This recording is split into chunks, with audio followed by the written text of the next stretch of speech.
Trump just lit the fuse on one of the biggest economic flashpoints in decades. With the stroke of a pen and the full weight of presidential authority, a 25% tariff bomb has been dropped squarely on the heads of Japanese automakers, and in the blast zone are over 500,000 American jobs and a staggering $170 billion in auto sales. It happened almost overnight. Citing national security, the White House slapped a massive duty on Toyota, Honda, and their sprawling U.S. supply chains. The move wasn't just a headline for Wall Street traders, it was an earthquake for factory towns, dealership floors, and anyone in America thinking about buying a car in the next few months. But tariffs like this don't just raise sticker prices. They send shockwaves through an entire economy. Higher car prices are the obvious hit, but the real danger is more insidious: tax revenues that sink like a stone, supply chains that twist into knots, and the creeping fear of a full-blown manufacturing crisis. And here's the question that's already haunting Detroit: can America's own auto industry survive the aftershocks, or is this the opening chapter of another collapse? Because if Japanese automakers take the hit, it won't just be Tokyo counting the cost. It'll be Michigan, Ohio, Kentucky, states that built their economies around the hum of assembly lines now staring down uncertainty. But peel back the surface, and you'll see something even more dangerous than steel tariffs and shipping costs. Behind the roar of the factories lies a quiet financial battlefield, where the real leverage isn't built in an engine plant, it's sitting in the vaults of Tokyo, measured not in horsepower, but in US Treasury bonds. To understand why this tariff battle is far more dangerous than it looks, you have to follow the money. And I don't mean campaign contributions or lobbying cash, I mean the kind of money that can tilt global markets, shake mortgage rates, and make or break national economies. As of February 2025, Tokyo holds a jaw-dropping $1.13 trillion in US Treasury securities. Let that sink in for a second. That's not just a big number, that's more than 12% of all US debt held by foreign governments. One country, holding a sum so large it could send tremors through every American bank account with the push of a button.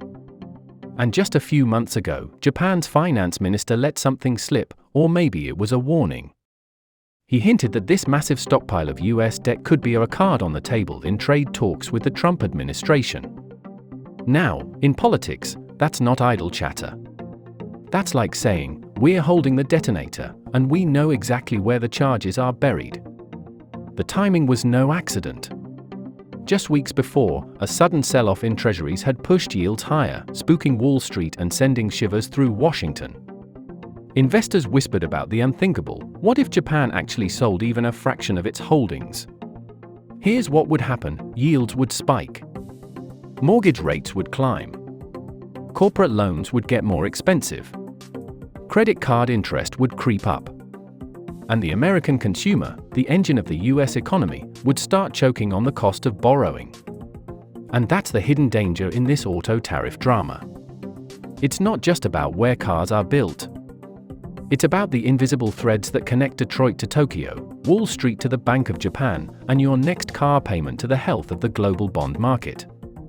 That's why Toyota and Honda aren't just tweaking production schedules, they're redrawing the map of their entire supply chains. Mexico, Thailand, Southeast Asia. Anywhere but the United States, at least until the storm passes. Because they're not just avoiding sticker shocks, they're dodging a financial tornado that could flatten entire industries if Tokyo decides to pull the trigger. And here's the kicker: in this game, the cars aren't the only vehicles in motion. Bonds, currencies, interest rates, they're all accelerating toward a collision. By late June 2025, the warnings had turned into action. Toyota and Honda, two of Japan's automotive giants, stood at the podiums and confirmed what many in Detroit feared: US plants would be shuttered, and production lines would be rerouted to Mexico, Thailand, and Southeast Asia. It wasn't just about escaping a 25% tariff. It was about sidestepping a financial minefield where every tick upward in bond yields could drain millions from corporate balance sheets, and every policy headline could send currency markets into a frenzy. And the yen? It was no longer just a currency, it had become a weapon. So far in 2025, the US dollar had lost roughly 7.5% of its value against the yen, making American exports more expensive overseas. A stronger yen meant Japanese imports could get cheaper for other markets, but in America, the pain was already setting in. Japan's economy, heavily dependent on exports, was staring down a projected 0.6% GDP loss from the tariffs alone. Yet Tokyo's leverage was bigger than GDP numbers. They had the ability to disrupt US borrowing costs, shake investor confidence, and turn an economic skirmish into a global financial crisis. The bond market wasn't just a backdrop anymore, it was the co-star of this drama. Analysts warned that if Japan sold even 5% of its $1.13 trillion US debt holdings, around $56 billion, it could send 10-year Treasury yields up by 30 to 45 basis points. That's enough to push mortgage rates from 4.5% to nearly 5%, inflating monthly payments by hundreds of dollars and forcing countless homebuyers to back out.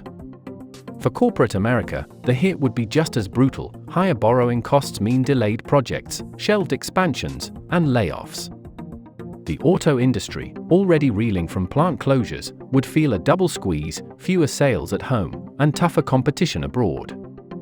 In the middle of all this, political trust between Washington and Tokyo was fraying. Japan's Prime Minister called Trump's tariff extremely disappointing and regrettable, warning that all cards are on the table. In diplomatic language, that's not a shrug, that's a clenched fist in a silk glove. And here's the thing, alliances like this aren't built overnight.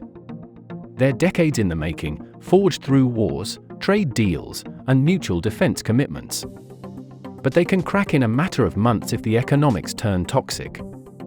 So where does it all lead? If the White House doubles down, we could see higher car prices, skyrocketing loan rates, and a bond market on edge.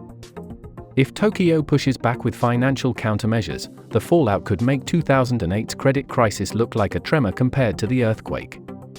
And yet, some see this as the high-stakes gamble America needs. A bold push to reset the playing field, reclaim leverage, and show that the US won't back down, even against one of its closest allies. That's the question you're left with. Is this a masterstroke of economic power, or a reckless game of chicken that could send both economies skidding off the road? Because make no mistake, the tariff war has already begun, the markets are watching every move, and somewhere in a Tokyo boardroom, a finger is hovering over the sell button. Which way do you think this ends?